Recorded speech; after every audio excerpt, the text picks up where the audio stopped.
Imagine you're in deep space. You're trying to find your final destination. Where is the moon? Where is the moon?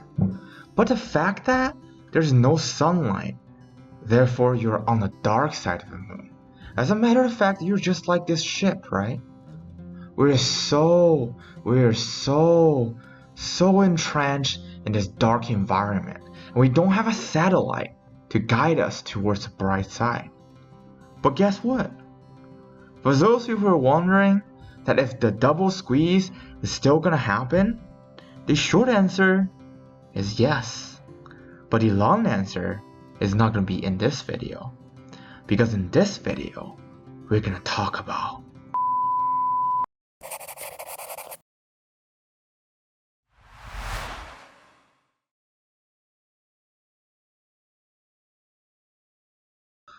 Alright guys, so there's a due diligence here, okay? And today we're gonna talk about MMAT. I know you guys have been waiting for this video for a long time. I mean, I was gonna say sorry, but not really, cause hey, I still have another job to do, so I can, maybe work 4 jobs and put all the money in MMAT, No, I'm just kidding. You shouldn't do that. Like, especially in this kind of situation, you gotta really evaluate your risk here, okay?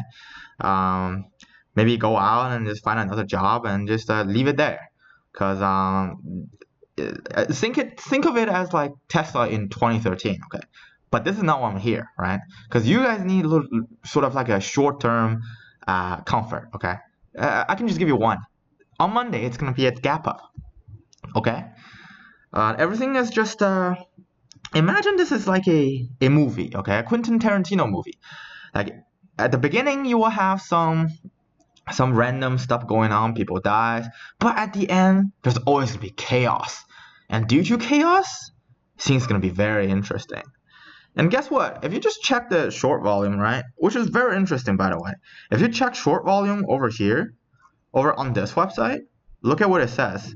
It says only 11.78% are shorts, which is quite interesting. I don't really think that's particularly true, okay? But if you look at short volume,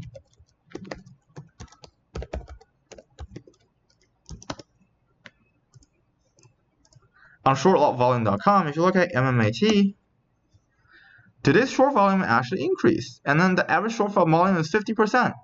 So we don't even have accurate information.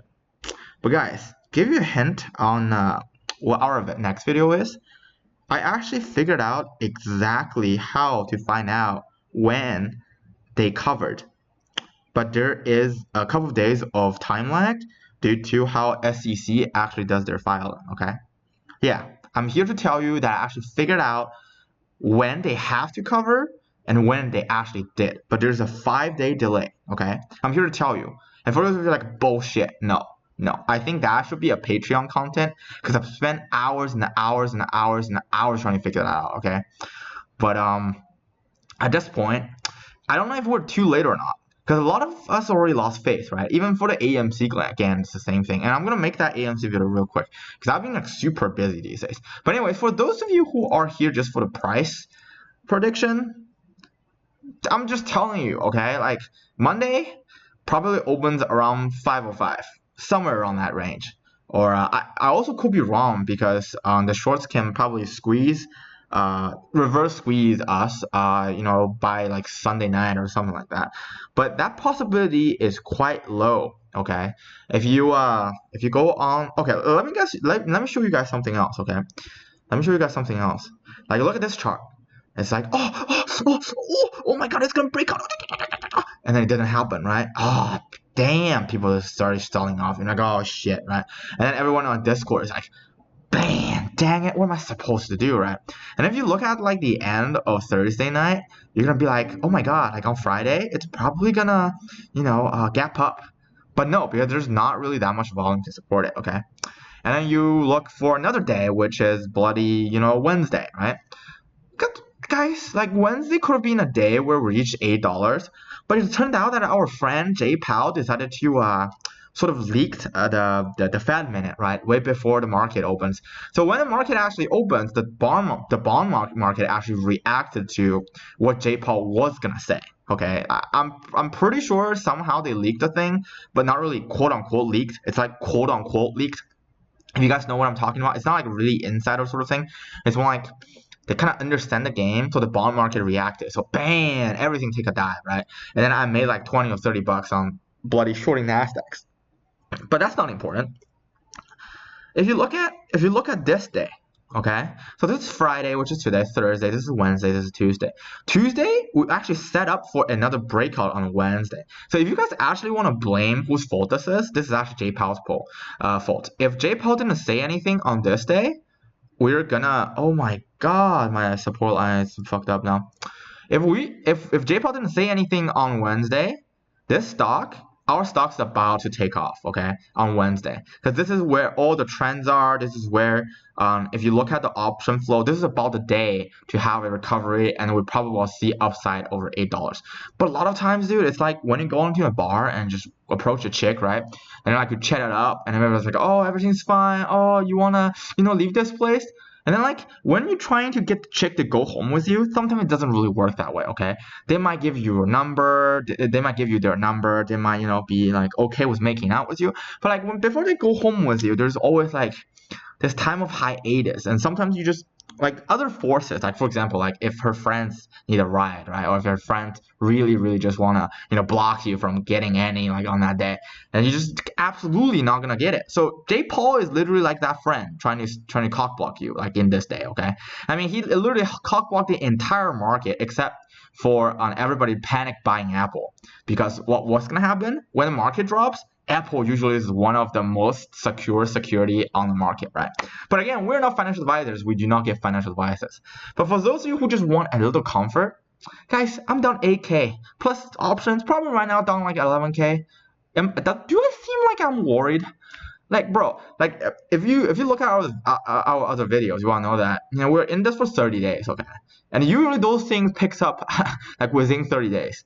How many days we've been like before the after the merger? Let's see, the 25th, right? Let's just count 25th as one day, okay? And then they fucked up the transaction. 1 day, 2 day, 3 day, 4 day, 5 day, 6 day, 7 day, 8 day, 9 day. It's only 9 day. We're like in the half point. This is where like it decides where it goes, right? Today and Monday dictates where the stock's gonna be in the next month, basically. And in the other video, in the next video that I'm gonna come out, I'm gonna talk about FTD cycles just to explain how this short covering thing works. And as you know, I said before in this video, I've already figured it out.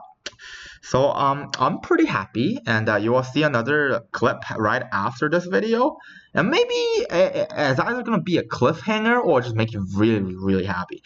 But just from the technical analysis side, if you look at the 150-day line, that's literally what like half year line, dude. The half year line is $4.33, which means if it drops under $4.33, that means, dude, George might as well just don't do a merger, dude. Like, remember that deal that the investment banker gave him, like $500 million? If it touches 433, this company literally, like George is gonna be, oh my god, George is gonna be like, oh my god, why am I so dumb, right?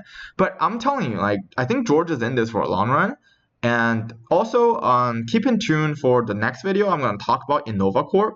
And a lot of YouTubers are actually misinforming you guys, okay? They didn't buy the 18 million shares. They were in this from the beginning, okay? And we can talk about this venture capital, or this is actually Canadian government-funded venture.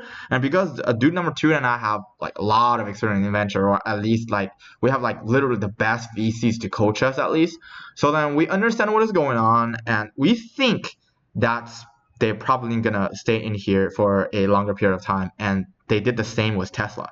And a lot of you are going to be like, oh my god, like, why is there really a connection between Tesla and metamaterials? Let me just tell you, okay? Like, maybe I will talk about it. It's speculation. I think they actually do. But they're working on something battery related, okay? I'm basically throwing out a bait for you guys to do some research. But maybe in a couple of days, I will post a video. But that's gonna be like super technical. That's literally breaking down the sub-market of metamaterials. And for those of you who are just want to hear what is going on, or like in like 1 minute, here's the spiel. Okay, if metamaterial and Tesla actually successfully develop the thing that I think they're developing, this stock is going to be over $80 in 2.5 years, because maybe the technology they're going to develop together might save the human race in terms of the energy crisis. And for those of you who don't understand what I'm talking about, an energy crisis, it's a very complicated thing, okay? And because we don't want to really bring some politics into this, so we decided not to make a video about energy politics and how the energy politics actually will destroy energy reserve and it will destroy the world in about 50 years. But if you guys really want to see that video, we might offer it in Patreon, because that's like hard told truth. Like we have a lot of data to support us. Me and number two did maybe 3 or 4 days of due diligence on that thing, and we're like, oh my god, it blows our mind. I mean, the first time I told him about it, he's like, no, bullshit, right? But that's just not how it works. Okay, I think I've been rambling a little bit, but anyways, just take the chill pill from me, okay? And for those who were like, oh my god, you definitely sold out. No, I didn't, dude. How would Captain fucking Ahab abandon the ship? And guys, I am not Captain Ahab, okay? I am more like, I don't know. What do you guys think I am? Because Captain Ahab died eventually. We're the one who's going to make friends with Moby Dick, and we're going to ride the Moby Dick, bro. Alright, boys and girls. And we know we have 10% female viewership. We are very grateful for that. Smash the like buttons. If you haven't subscribed, just sub, okay? Great content coming out. And in Discord, I already told you guys there's going to be a bomb drop. Either this video or the next video or the video after that. But anyways, I think when you guys see this video to the end, something very interesting is to happen, okay? So this is a rewarding for those of you who are going to stay in the end, okay? Alright, this is the moment of truth, okay? Let's see if my hypothesis is actually right. GME should be on it, should be on it, should still be on it, should still be on it, should still be on it, and it should not be on it now. Oh my god, I think I just figured it out. Oh my god, a double squeeze is actually gonna be a thing. Oh my god.